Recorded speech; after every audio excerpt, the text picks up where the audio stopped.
So, congratulations, you've made it to second round interviews for a primary care GP sales representative role. But they've dropped these business numbers on you, and now you're wondering, is this the world's hardest Sudoku? Or are you just suffering a bad case of Mondayitis? Fear not, because in this series, I'm going to share my 8 years of industry experience to help you decode the numbers and make data analytics a walk in the park. So whether you're sitting down to watch this in preparation for an interview, or you are already a GP rep, I know you're definitely going to take value from today's session. We're going to cover off on two main things. Number one, how to read the data and what it means. And secondly, where to focus your time and attention and common mistakes to avoid.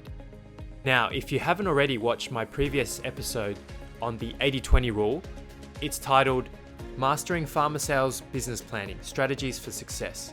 It's a 2-minute explainer, and I think you should pause the video right now, watch that, and then come back here because it's going to give you a lot more context around the strategies that I'm going to employ in this tutorial. Otherwise, let's get straight into it with something I prepared a little earlier.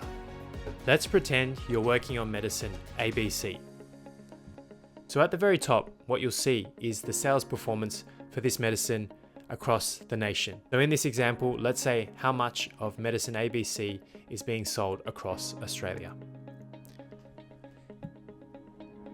If we split it in half, the first 3 tell you how the sales are going for this particular month. Let's pretend it's February. So you can see there were 125,602 that went out across all of Australia. The target for February was to sell 126,951. So if you subtract the two, there's a difference of about 300 units, which is nothing in the grand scheme of things. And that is why for the month of February, it is 99% to target. That's a really good sign.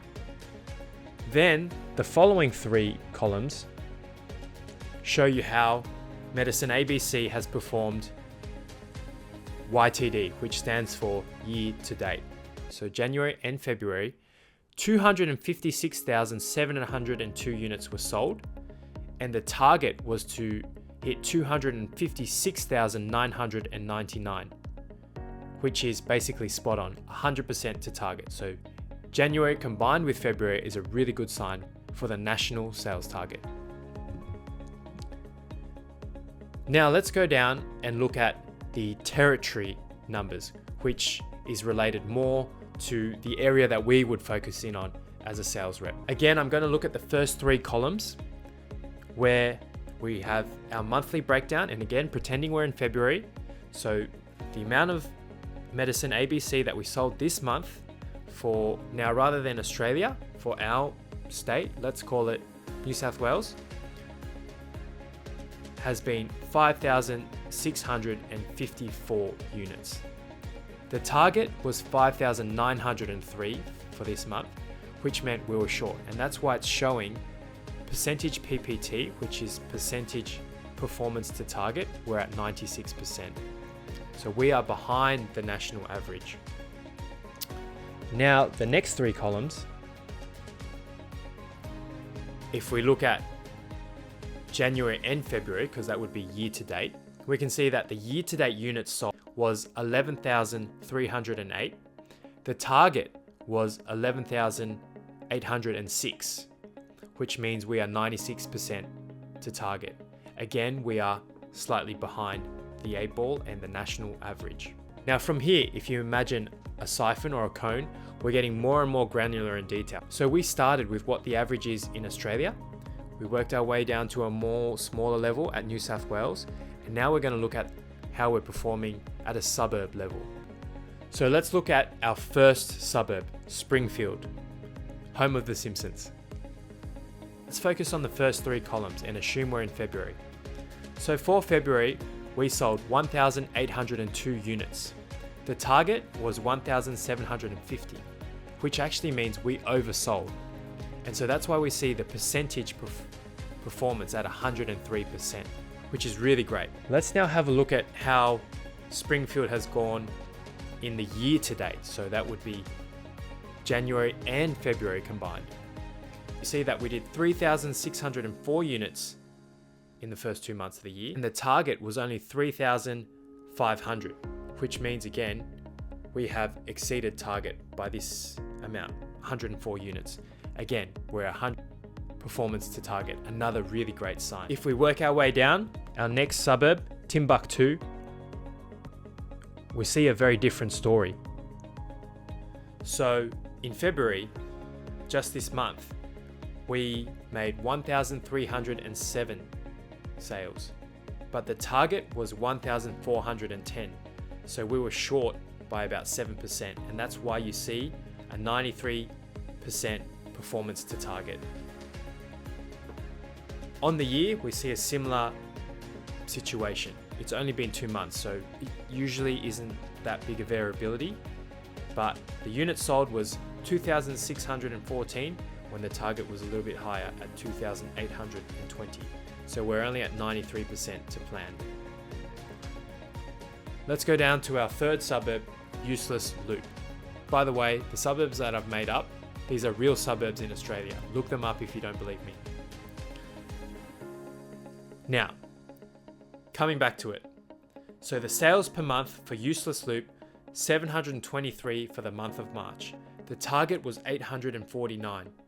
We are significantly behind target by about 15%, and that's why you see the percentage performance to target at 85%. Not a good month at all.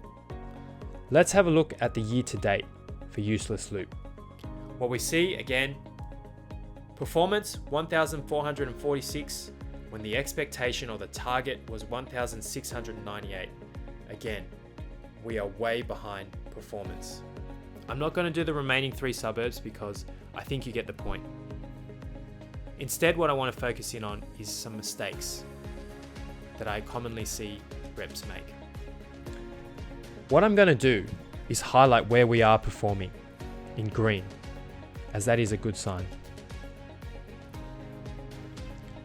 And then I'm going to go highlight in red where we are not performing well or not performing to target. So you can see of the 6 suburbs in our territory, in our business that we look after, 3 are performing really well and the other 3 are underperforming.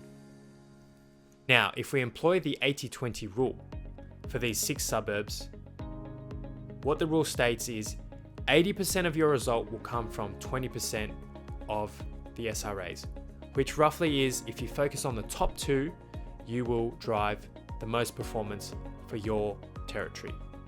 So a very common mistake that I see new reps make is they focus in on Useless Loop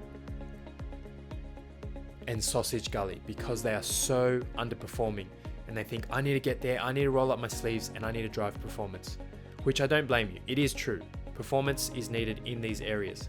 However, look, I really want you to look at the units.